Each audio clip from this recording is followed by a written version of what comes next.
Pagkatapos ng kanilang pagniniig, ay umuwi na sila sa kanilang mansyon. Masayang umuwi ng mansyon si Talea at Miguel. Natutuwa naman si Yaya Karina dahil nagkakamabutihan na ang dalawa. Mas lalong sweet at maalaga si Miguel kay Talea. Palagi silang namamasyal sa labas. Magkasama silang namimili ng mga gamit sa kanilang magiging anak. Magdadalawang buwan na rin sa Amerika ang ina at ama ni Miguel. Gusto kasi ng mami niya na magkasama sila ng kanyang daddy sa Amerika dahil matanda na daw sila at kailangan nilang magkasama. Hindi na rin nag-aalala ang kanyang mami at daddy sa kanila ni Talea dahil palagi naman silang tumatawag at nangungumusta. Sinabi din ni Miguel na masaya na siya sa piling ni Talea. Isa na lang ang inihiling ni Talea na ang makasama niya ang kanyang ina at ama. Almost year na rin na hindi niya nakikita at nakakasama mula nang iniwan siya ng mami niya at ipinakasal kay Miguel para kabayaran sa ninakaw ng kanyang daddy na pera sa company ni na Miguel. Malaki ang pagbabago sa buhay ni Talea nang pumasok siya sa pamilya nila ni Miguel. Nawala sa kanya si Nathan at nawala rin ang kanyang ama at ina. Noon, kinasusuklaman niya si Miguel dahil puro pasakit lang ang dulot nito sa kanya, pero ngayon kabaliktaran na ang lahat dahil hindi niya na kayang mabuhay pa kung wala si Miguel. Nangako naman si Miguel sa kanya na ibabalik nito ang kanyang ina at ama. Nagumpisa nang maghanap si Miguel sa mga magulang ni Talea. Wala siyang ibang gustong gawin kundi ang mapasaya lang niya ang kanyang asawa. Positive ang kanyang paghahanap. Natagpuan ng detective na inutusan ni Miguel na hanapin ang mga magulang ni Talea. Nag-set na siya ng oras para mapuntahan niya ang mga ito at maibalik niya sa piling ni Talea. Kinabukasan, maagang pumasok si Miguel sa opisina dahil natambakan siya ng maraming files na kailangan pirmahan. Nagulat siya nang biglang pumasok si Vanessa sa loob at lumapit ito sa kanya. Nang mga oras na yun, papunta ng opisina si Talea. Dahil balak niyang isorpresa si Miguel, nagdala siya ng breakfast at mainit na soup para sa kanyang asawa. Tumayo si Miguel at tinawag niya si Monique at ang kanyang sekretary. Pinagalitan niya ito dahil hinayaan niya na makapasok si Vanessa sa loob ng kanyang opisina. Monique, sinabi ko na sa'yo na bawal lang babaeng yan dito sa opisina. Bakit nakapasok na naman siya? Galit na tanong ni Miguel sa kanyang sekretary. Sir Miguel, I'm sorry pero nagwawala po kasi siya sa labas kung hindi ko siya papasukin. Sagot ni Monique na halos mangiyak-ngiyak sa takot kay Vanessa. Anong silbi ng guard natin o di kaya tumawag kayo ng pulis at ipahuli niyo ang babaeng yan? Singhal ni Miguel, galit na galit si Vanessa sa sinabi ni Miguel. Kaya agad niyang kinuha ang baso ng kopi at tinapon niya kay Monique ang laman nito. Nagulat si Monique sa ginawa ni Vanessa kaya't hinila ni Miguel si Vanessa at tinulak sa labas ng kanyang opisina. Nagpupumigla si Vanessa pero malakas si Miguel. Naabutan ni Talea ang eksena nilang tatlo. Nagtitigan si Monique at Talea. Nagtataka kasi si Talea dahil basa ang damit nito sa kopi at umiiyak si Monique sa takot. Hayop ka Miguel lang dahil sa babaeng yan. Trinato mo na ako na parang basahan. Minahal mo naman ako noon, di ba? Miguel, gusto ko lang naman bumalik tayo sa dati. Gusto ko lang naman kitang bawiin kay Talea. Singhal ni Vanessa kay Miguel. Uminit ang dugo ni Talea sa mga sinabi ni Vanessa. Umakbang siyang papalapit sa kinaroonan ni Talea. Hinawakan ni Miguel ang kamay ni Talea at pinipigilan niya itong lumapit kay Vanessa. Babe, hayaan mo na lang siya, halika na sa loob ng opisina. Mahinahong sinabi ni Miguel pero matigas si Talea at nilapitan niya si Vanessa. Tinitigan niya ang mukha nito at bigla niya itong sinampal. Nagulat si Vanessa at hinawakan nito ang kanyang mukha. Gagantahan niya sana si Talea pero nasalo ni Miguel ang kamay niya. Hayop ka Talea, sino ka para sampalin ako? Sigaw ni Vanessa. Para yan sa pagkidnap mo sa asawa ko. Ang kapal ng mukha mong magpakita dito pagkatapos ng ginawa mo. Wala na bang natitirang hiya dyan sa katawan mo, Vanessa? Saad ni Talea habang namimilog ang mga mata nito sa galit. Tinatawanan lang siya ni Vanessa at palakad-lakad pa ito habang pinagmamastan siya nito mula ulo hanggang paa. Tumawa pa ito ng malakas na parang inaasar niya si Talea. Alam na ni Miguel kung bakit ganun ang reaksyon ni Vanessa. Kinuha niya si Talia para dalhin sa loob ng kanyang opisina pero tumigil si Miguel nang magsalita si Vanessa. Miguel, wait. Huwag mo munang kunin si Talia. Hindi pa kami tapos mag-usap. Natatakot ka ba, Miguel, na baka sabihin ko kay Talia na sa asawa mo ang katotohanan pag-aasar ni Vanessa kay Miguel? Nagsimula nang matakot si Miguel na baka anong mangyari kay Talia. Hinawakan niya ang kamay ng kanyang asawa at pinilit na pumasok ito sa loob. Pero ayaw ni Talia dahil gusto niyang malaman ang totoo. Lumapit siya kay Vanessa at pinilit niya itong magsalita pero umatras si Vanessa at tumawa ng malakas. Ha ha ha ha, Talia, relax, sigurado ka ba na gusto mong malaman ang katotohanan? Baka naman ikamatay mo, saad ni Vanessa habang tumatawa. Hindi na maintindihan ni Miguel ang kanyang sarili, nakita niya ang lungkot sa mukha ni Talia. Magsasalita ka pa, Vanessa, kung ayaw mong hugutin ko ang dila mo, palabas ng bibig mo, singhal ni Talia, kaya dahilan nagalit si Vanessa. Talia, ang hot mo naman. Di ba pwedeng dahan-dahanin mo para mas exciting? Di ba, Miguel? Tahimik ka yata, Miguel. Natatakot ka na ba? Ha ha ha, pang-asar ni Vanessa. Umalis ka na, Vanessa, bago pa kita ipalakaladkad sa labas ng guard. Singhal ni Miguel. Aalis ako kapag pumayag ka sa gusto ko, Miguel. Iwanan mo si Talia, sa akin ka na at huwag ka nang bumalik kay Talia o magpakita man sa kanya. Kapag pumayag ka sa gusto ko, mananatiling nakasiper ang bibig ko. Seryosong sinabi ni Vanessa. Umuusok na ang ilong ni Talia sa galit. Baliw ka ba, Vanessa? Delikado ka na. Need mo nang magpa-mental bago ka pa lumala.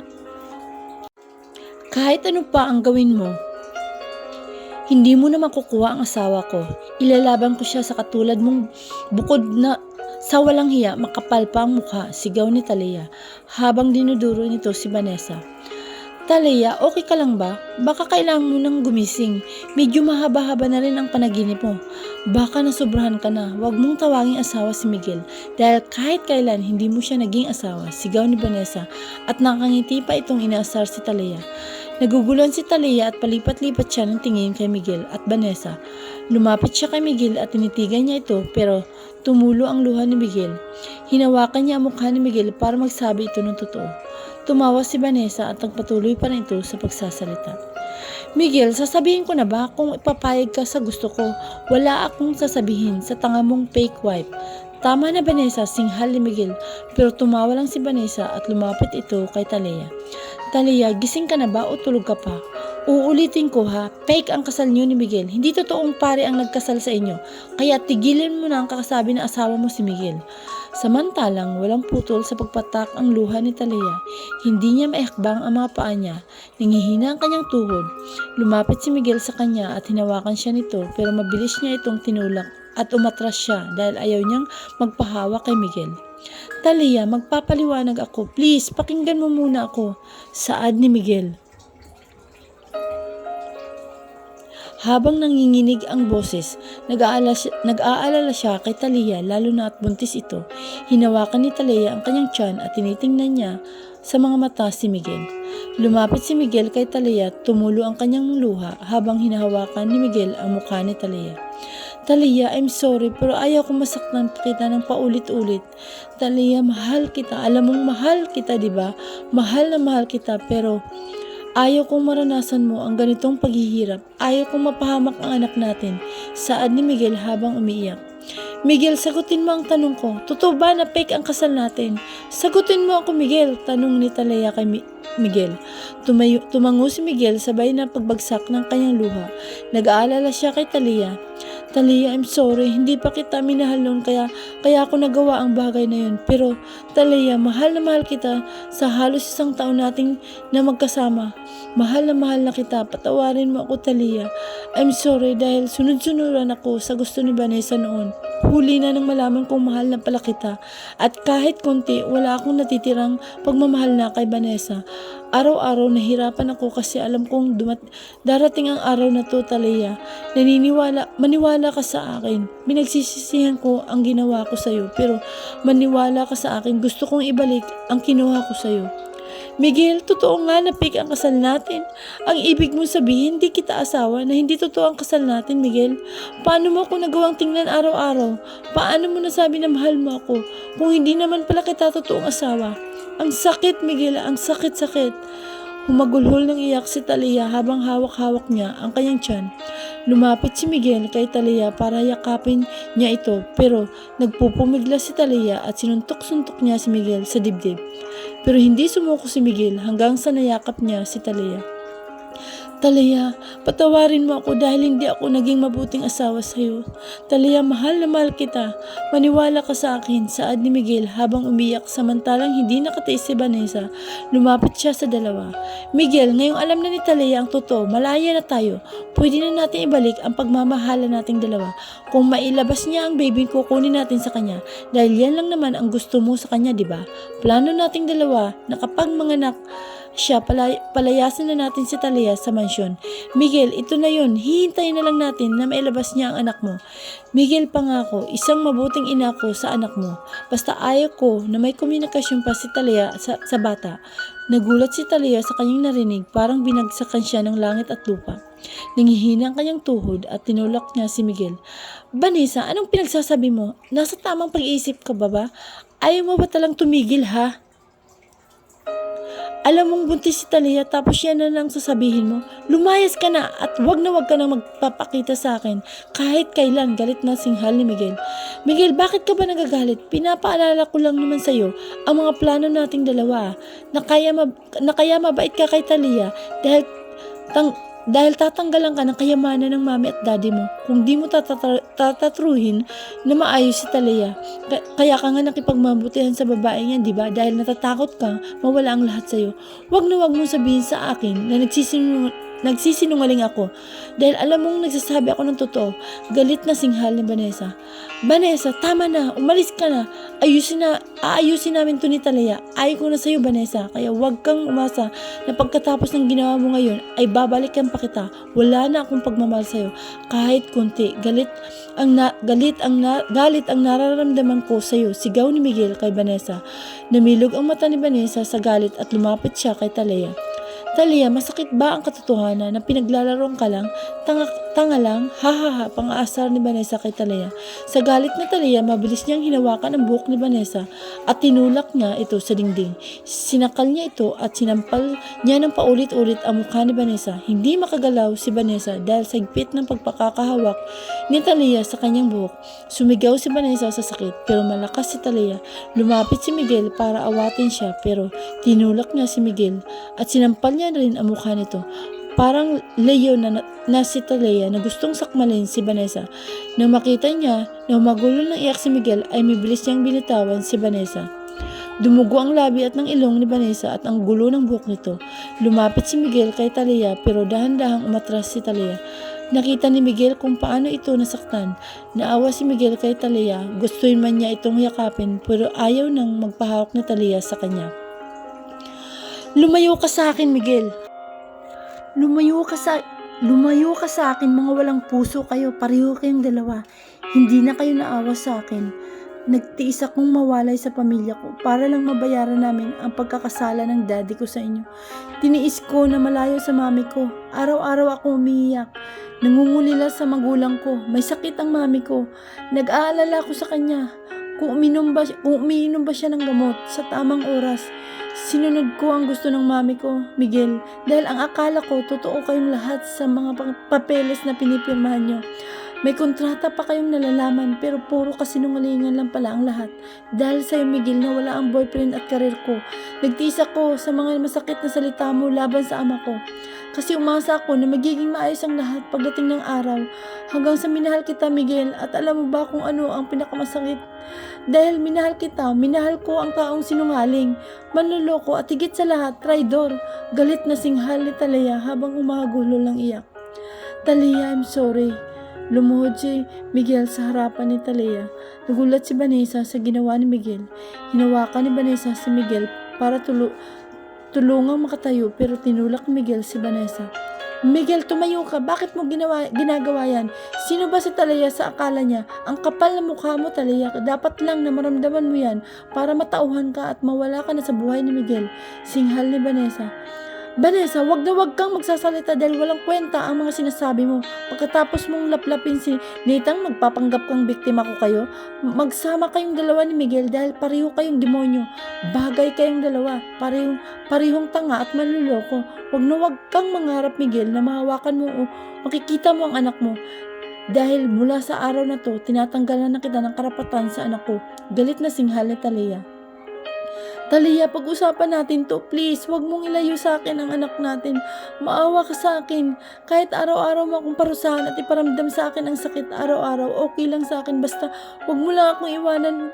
Mahal na kita. Maniwala ka sa akin. Tura ni Miguel habang umiiyak. Talia, wala kang karapatan sa bata dahil kabayaran yan sa ninakaw ng amo mo sa company nila ni Miguel. Pagkatapos mong mailabas yan, kami ni Miguel ang may-ari niyan. Kaya huwag kang kampante dahil wala kang karapatan sa anak mo. Singhal ni Vanessa kay Talia. Vanessa, naririnig mo ba ang sarili mo? Ang kapal na mukha mo magsalita ng ganyan. Hindi aso ang anak ko na pagkatapos kong mailabas, ipamimigay ko sa demonyong katulad ninyo. Kung wala kang matres, huwag mong pilitin ang sarili mong angkinin ang anak ng ibang tao. Sino ka sa akala mo? Isa kang maruming babae na kahit sino ang kumakantot sa'yo, kahit kuko ng anak ko, ayaw kong mahawakan mo. Baka mahawa pa siya sa kademonyohan mo. Subukan mo, Miguel, na itutuloy ang plano niyong dalawa. Magkita-kita tayo sa korte. Tingnan natin kung sino ang magbumukhang tanga sa ating tatlo. At bayad na ako sa pirang ninakaw ng daddy ko sa panluloko mo sa akin, Miguel. Bayad na ako at may kasama pang interes. Mula ngayon, kayong dalawa, wag na wag kayong magpapakita sa akin. Baka nakakalimutan nyo na isa akong abogado at alam ko ang batas, singhal ni Talia. Talia, I'm sorry. Ang laki ng kasalanan ko sa'yo. Sinaktan kita ng paulit-ulit. Talia, ang akala ko hindi kita matututunang mahalin kaya sinabutahin namin ni Vanessa ang nagkasal sa atin. Plano namin pagkatapos mo mga sa anak natin, palalayasin na kita sa mansyon. Galit pa ang nararamdaman ko sa'yo noon, Talia. Hindi pa kita minahal noon, pero ngayon, mahal na kita. Ikaw at ang anak natin, seryosong tura ni Miguel habang umiiyak. Naawa siya kay Talia, pero umatras si Talia at tinulak niya si Miguel. Miguel, bakit mo ginagawa sa akin ang lahat ng ito? Niloko mo ako, Miguel. Niloko ninyo ako ni Vanessa. Sigaw ni Talia habang magulhol ito ng iyak. Huwag mong sisihin si Miguel, Talia, dahil kasalanan mo ang lahat at ng ama mong magnanakaw.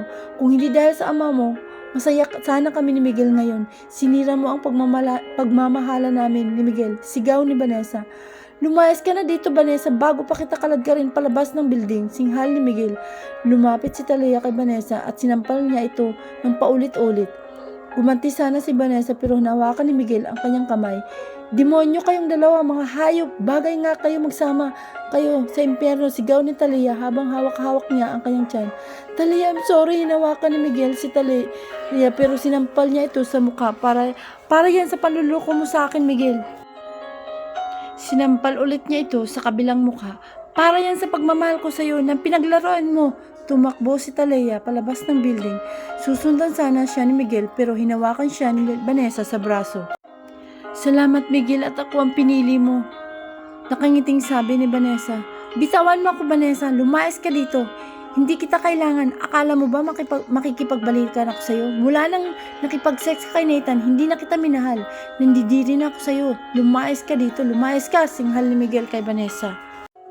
Miguel, hindi mo pwedeng gawin to sa akin. Huwag mong sabihin na pinaghintay mo lang ako sa wala. Mahal kita, Miguel. Please, huwag mo akong palisin sa buhay mo. Kailangan kita, sigaw ni Vanessa. Umalis ka na, Vanessa. Hindi na kita mahal. Si Talia na ang mahal ko. Siya lang ang gusto kong makasama habang buhay. Pero dahil sa'yo, nawala na siya sa akin. Nakikiusap ako sa'yo, Vanessa, na tumigil ka na. Bigyan mo naman ng kahiyan ang sarili mo. Sigaw ni Miguel. Miguel, hindi mo siya asawa. Hindi kayo kasal. Akin ka lang, Miguel. Ako lang ang may karapatan sa'yo. Inagaw ka lang ni Talia sa akin. Singhal ni Vanessa. Walang inagaw si Talia sa'yo, Vanessa, dahil wala siyang kasalanan. Pinilit siya ni Mami na pakasalan ako. Ayaw niyang maikasal sa akin dahil may boyfriend siya, pero dahil sa pambayad siya sa ninakaw ng ama niya, kaya napilitan siyang sundin ang kasunduan ng mga magulang namin. Vanessa, inosente si Talia. Tayo ang may kasalanan sa kanya. Kaya kung maaari lang, tigilan mo na ang kakasabi na inagaw niya ako sa mula sa'yo dahil hindi mo ako pag-aari. Umalis ka na, Vanessa. Please, iwanan mo na ako. Tumalikod si Miguel at nagmamadaling lumabas ng building. Nagmadaling nagligpit ng kanyang mga gamit si Talia. Gusto niya nang umalis sa mansyon. Hindi niya mapigilan ang kanyang mga luha, patuloy pa rin ito sa pagpatak. Nagulat siya dahil biglang dumating si Miguel at tinanggal nito ang mga damit niya sa kanyang bag.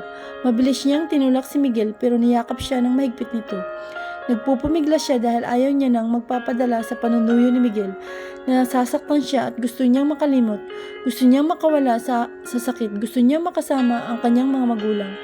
Samantalang dumating naman si Vanessa at nagpumilit itong pumasok sa loob. Gusto niyang makausap si Miguel kung pwede na bang tumira siya sa mansyon ngayong wala na si Talia. Pero hinarangan siya ni Yaya Karina. Ayaw siyang papasukin sa loob. Galit na galit si Vanessa at tinulak niya si Yaya Karina. Karina, umalis ka sa harapan ko. Kailangan ako ni Miguel. Lalayas na si Talia, di ba? Kaya dito na ako titira. Singhal ni Vanessa kay Yaya Karina. Umalis ka na, Vanessa. Wala kang karapatan na mag-stay dito. Ginugulo mo ang buhay ng alaga ko at ni Talia. Hindi ka ba nahihiya? Pinagsisiksikan mo sa iyong sarili sa lalaking wala ng pagmamahal sa'yo. Sigaw ni Yaya Karina. Tumigil ka. Ako ang mahal ni Miguel, hindi si Talia. Sigaw ni Vanessa. Noon yun, Vanessa, dahil hindi pa lumalabas ang iyong tunay na kulay. Si Talia ang mahal ni Miguel, kaya wag kang manang umasta na may puwang ka pa sa puso ng alaga ko. Sanggol pa lang siya, ako na ang nag-alaga sa kanya, kaya alam ko kung ano ang totoong nararamdaman niya. Nasasaktan siya ngayon dahil iiwanan siya ni Talia dahil sa kagawan mong panunulsol sa kanya noon. Kung may natira ka pang hiya dyan sa katawan mo, lumahis ka dito. Baka gusto mong ipahabol kita sa aso. Singhal ni Yaya Karina kay Vanessa. Yaya ka lang ni Miguel, utusan, wala kang kwenta at wala kang karapatan. Napigilan ako sa gusto kong gawin. Tumakbo si Vanessa papuntang taas pero hinila siya ni Yaya Karina pababa ng hagdan at sinampal pa niya ito. Lumayas ka dito, babae ka. Kinaladkad siya ni Yaya Karina palabas ng gate. Nagpupumigla si Vanessa pero malakas si Yaya Karina at tinulak niya ito palabas. Hayop kang matanda ka. Papasukin mo ako. Kailangan ako ni Miguel. Kailangan niya ako. Sigaw ng sigaw si Vanessa sa labas pero tinawanan lang siya ni Yaya Karina. Talia, I'm sorry. Pinagsisisihan ko na ang lahat. Huwag mo akong iwanan, Talia. Pagmamakaawa ni Miguel pero hindi siya pinapansin ni Talia. Miguel, tama na. Kahit ilang sorry pa ang bitawan mo ngayon, hindi mo na maibabalik ang lahat. Hindi mo na maibabalik ang mga luha ko. Hindi mo na maibabalik ang tiwala ko. At higit sa lahat, hindi na mawawala ang sakit dito sa puso ko. Pinaniwala niyo ako na sa hindi totoo. Sumbat ni Talia habang nakatalikod kay Miguel. Talia, patawarin mo ako. Magpakasal tayo ulit. Mag-umpisa tayo. Saad ni Miguel habang umiiyak. Kasal? Ganun lang ba kadali na sa'yo ang lahat, Miguel? Sa tingin mo, kung magpapakasal tayo ulit, mabubura ba ang lahat ng sakit? Kasinungalingan lang pala ang lahat. Tinupad ng mami ko na hindi niya ako kukunin sa'yo. Tiniis niya ang sakit at pangungulila sa nag-iisa niyang anak. Pero bakit fake kayo? Bakit, Miguel? Dahil natatakot kayo ni Vanessa na magkaroon ako ng karapatan sa mga ari-arian niyo. Dahil mas gusto mong si Vanessa ang pakasalan mo at hindi ako. Miguel, totoo, di ba? Lahat yan, totoo. Talia, pinagsisisihan ko ng lahat. Nasasaktan ako kasi nakikita kitang nagdurusa ng dahil sa akin. Magtiwala ka ulit sa akin, Talia. Ilalagay ko sa tama ang lahat. Tiwala? Paano ba? Paano pa ako magtitiwala, Miguel? Sinira mo ang tiwala ko. Kaya wag mong hingin sa akin na magtiwala ulit ako sa'yo. Galit na galit si Talia. Talia, bigyan mo pa ako ng isa pang pagkakataon na ipakita sa iyo na nagbago na ako, na totoong minahal kita at pinagsisisihan ko ng lahat na pagkakamali ko. Seryosong saad ni Miguel. Paano ka nakakatulog sa gabi, Miguel? Pinaniwala mo ako na legal ang pagsasama natin. Paano mo nagawa sa akin to, Miguel? Ang daya-daya mo, wala kang isang salita. Niloko mo ako, lalo na si Mami, hindi kayo marunong tumapad sa usapan. Ang masakit, Miguel, dahil naniwala ako na mahal mo ako. Nagtiwala ako sa pagmamahal mo, Miguel, pero fake lang pala ang lahat. Isang malaking kasinungalingan, sigaw ni Talia. Talia, mahal kita. Maniwala ka sa akin. Please, patawarin mo ako. Talia, ayaw ko mawala ka sa buhay ko. Kailangan kita, sabi ni Miguel habang umiiyak. Miguel, wag mo na akong pigilan. Tama na ang usapan. Maghiwalay na tayo, saad ni Talia. Talia, kailangan kita sa buhay ko. Talia, wag kang umalis. Please, lumuhod si Miguel sa harapan ni Talia. Nagmamakaawa ito na wag na umalis pero buo na ang desisyon niya na iiwanan na si Miguel. Tumulo ang luha ni Talia at ayaw niyang tingnan si Miguel dahil ayaw niyang makaramdam ng awa. Talia, parang awa mo na, huwag mo akong iwanan. Itatama ko na ang pagkakamali ko. Magpakasal tayo ulit. Ilalagay ko sa ayos ang lahat. Mahal mo ako, di ba? Please, Talia, bigyan mo pa ako ng isa pang pagkakataon. Na itama ko ang lahat. Mahal na mahal kita, parang awa mo na. Dito ka lang sa tabi ko. Naghalo na ang pawis at mga luha ni Miguel. Umupo si Talia at hinawakan niya ang mukha ni Miguel. Miguel, I'm sorry pero hindi ko na kayang manatili pa dito. Na maaalala ko lang ang sakit kaya tama na Miguel. Hanggang dito na lang ang lahat sa atin. Dito na magtatapos ang fake nating pagsasama. Tapos na ang lahat Miguel. Tinatapos ko na. Seryosong tura ni Talia. Tiningnan ni Miguel ang mga mata ni Talia at niyakap niya ito ng mahigpit. Talia, wag. Wag. Please, wag mo akong iwanan. Bitawan mo ako, Miguel. Bitawan mo ako. Nagpupumiglas si Talia at nabitawan siya ni Miguel. Tumakbo siya sa labas ng gate at pumara ng taxi. Hinabol siya ni Miguel pero hindi na siya nabutan pa nito. Lumuhad si Miguel sa daan at umiyak siya ng umiyak. Lumapit sa kanya si Yaya Karina at niyakap siya nito ng mahigpit. Miguel, tama na anak. Hindi natin masisisi siya dahil hindi ganun kadali ang magpatawad. Nagtiwala siya sa pagmamahal mo pero hindi pala totoo ang lahat. Hayaan muna natin siya anak, saad ni Yaya Karina. Yaya, mahal na mahal ko si Talia. Siya na ang buhay ko, sila ng baby ko. Pero nawala na siya sa aking Yaya. Ayaw ko nang mabuhay. Ayaw ko na. Ano pang silbi ng buhay ko kung wala nang babaeng mahal ko? Yaya, ang anak ko malapit na siyang lumabas pero wala siyang ama. Kailangan niya ako Yaya. Kailangan ako ni Talia. Humahagulol ng iyak si Miguel habang niyakap-yakap siya ng kanyang Yaya Karina. Walang alam si Talia kung saan siya pupunta. Hindi niya alam kung nasaan ang kanyang mga magulang habang nasa taxi siya. Walang tigil sa pagpatak ang kanyang mga luha. Mahal na mahal niya si Miguel at masakit sa kanya na mawalay kay Miguel pero kailangan niyang bumangon para sa anak niya. Ma'am, saan kita ihahatid? Tanong ng taxi driver. Nagpahatid siya sa kanilang dating bahay. Naalala niya na pumapayag ang nakabili ng kanilang bahay na pwede pa rin siyang maglabas-pasok sa bahay nila. Pagdating ni Talia, nakita niyang bukas ang gate niya kaya pumasok na siya sa loob. Sinalubong siya ng caretaker ng bahay na si Victoria. Ate, I'm sorry po. Bukas kasi ang gate kaya pumasok na ako. Nahiyang saad ni Talia. Talia, ikaw pala yan. Ang tagal mong hindi nakabalik dito. Lumayas ka ba sa inyo, Talia? Bakit mayroon kang dalang bag? Halika, akin na ilalagay ko sa kwarto mo, saad ni Victoria. Ate, okay lang po ba na dito muna ako tumira? Wala po kasi akong ibang matutuluyan. Pero pansamantala lang naman po ate. Maghahanap din ako ng bahay na malilipatan kahit maliit lang, saad ni Talia. Talia, natutuwa ko na nandito ka para meron akong kasama sa bahay. Ang lungkot ko dito, ako lang ang mag-isa dito.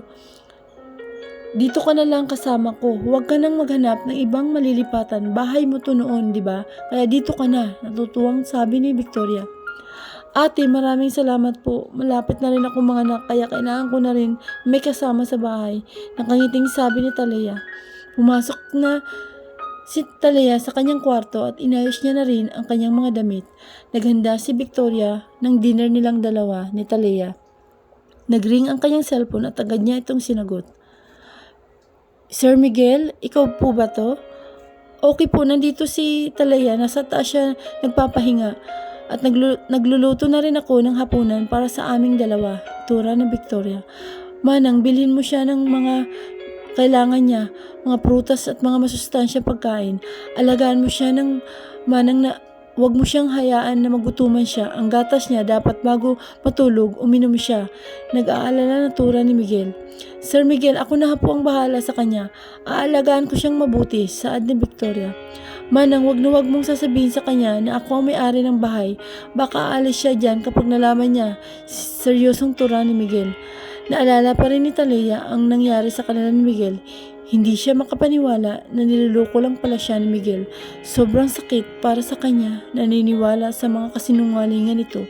Pagkatapos nilang maghapunan ay naglakad-lakad siya sa garden para makalanghap ng preskong hangin at nag-ehersisyo na rin. Malungkot pa rin siya habang nakatingala sa langit. Samantalang si Miguel naman ay tumutulo ang kanyang luha habang pinagmamasdan niya si Talia. Naawa siya nito dito kahit gustong-gusto naman niya itong lapitan ay hindi pwede, baka malaman niya na si Miguel ang bumili sa kanilang bahay. Sinadyang bilhin ni Miguel ang bahay nila ni Talia nang maramdaman niya na mahal niya na ito. Gusto niyang maibalik kay Talia ang lahat. Alam ni Miguel kung nasaan na ang mga magulang nito pero natatakot siya na baka hindi niya na makita si Talia kapag sasabihin niya kung saan nakatira ang mga magulang niya. Baka ilayo na ng kanyang magulang si Talia sa kanya ng tuluyan. Kinabukasan, pumunta si Talia sa kanyang ubi at nag-withdraw na rin ng pera para kung anytime na manganak siya ay meron siyang makukuha. Gamit niya ang kotseng pinahiram sa kanya ni Victoria. Hindi niya alam na nakasunod si Miguel sa kanya at hanggang sa pag-uwi niya ng bahay ay sinusundan pa rin siya ni Miguel. Hindi siya iniiwan ito hanggat di siya nakakauwi ng safe. Hindi mawala si Miguel sa kanya dahil palagi itong nakasunod sa kanya kahit saan man siya pumunta. Nagtataka si Talia kung bakit ang bait ni Victoria sa kanya. Inaasikaso siya nito at tinatrato na parang prinsesa. Gusto niyang tumulong sa gawaing bahay pero pinagbawalan siya ni Victoria dahil buntis siya, baka mapaano ang bata. Sobrang bait ni Victoria sa kanya, alagang-alaga siya nito. Ate Vic, ako na pong maghugas ng pinagkainan natin. Magpahinga ka na po. Saad ni Talia. Talia, hindi pwede. Maglakad-lakad ka lang dyan sa sala para madali ka lang manganak. Saad ni Victoria. Nagring ang cellphone niya. Hindi sinasadya ni Talia na makita ang pangalan ni Miguel sa screen nito. Sinagot ni Victoria ang tawag ni Miguel pero lumayo siya kay Talia. Hindi alam ni Victoria na sinusundan siya ni Talia. Sir Miguel, huwag ka na mag-alala, okay lang ang asawa mo. Pero madalas, nakikita ko siyang umiiyak at malungkot. At hindi siya kumakain ng maayos. Pero huwag kayong mag-alala, aalagaan ko ang asawa mo, saad ni Victoria. Ate Vic, maraming salamat, ikaw muna ang mag-aalaga sa kanya. Ayaw kong magutuman siya ate. Palagi mo siyang lutuan ng masustansyang pagkain. Saad ni Miguel. Hindi na nakatiis si Talia at lumapit siya kay Victoria. Ate Vic, sabihin mo sa akin ang totoo. Si Miguel ba ang tumatawag sa'yo, di ba? Sagutin mo ako ng maayos ate. Dahil ayaw kong pati ikaw, nagsisinungaling ka sa akin.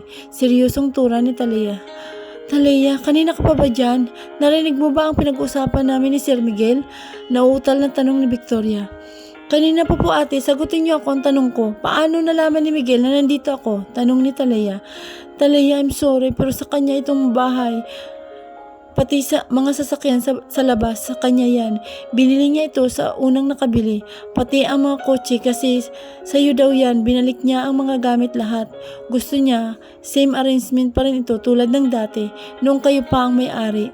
Ang alam ko, nasa pangalan mo ang title nitong bahay, hindi kay Sir Miguel. At ang sabi niya, alagaan daw kita at tratuhing special dahil mahalaga ka daw sa kanya. Talia, ikaw ang inaalala niya. Tumawag siya sa akin lagi para kumustahin ka kung maayos ka lang dito. Palagi kanyang sinusundan kahit saan ka pumunta. Paliwanag ni Victoria. Pero nagalit si Talia, umakyat siya sa taas at nagligpit siya ng kanyang mga gamit para umalis. Nataranta si Victoria kaya tinawagan niya si Miguel para kausapin si Talia. Nakita niya kasing nagliligpit ng mga gamit si Talia. Nag-aalala siya si Miguel kaya nagmamadali itong pinuntahan baka ano pa mangyari sa kanya. Pagdating niya tamang-tama, pababa si Talia sa hagdanan. Nagulat si Talia nang biglang pumasok si Miguel. Talia, saan ka pupunta? Huwag ka nang umalis dito, saad ni Miguel. Pero tinulak siya ni Talia. Wala ka nang pakialam kung alis ako. Umalis ka sa harapan ko. Ayaw na kitang makita, singhal ni Talia. Talia, nasa pangalan mo na ang ulit ang bahay na to at ang kotse sa'yo na ulit. Binalik ko sa inyo, huwag ka nang umalis dito. Dito ka lang. Dahil alam kong magiging safe ka dito. Kung aalis ka, saan ka pupunta? Mag-aalala ako, hindi ko kayang matulog sa gabi kapag hindi ko nakakasiguro na okay lang kayo ng anak ko. Saad ni Miguel.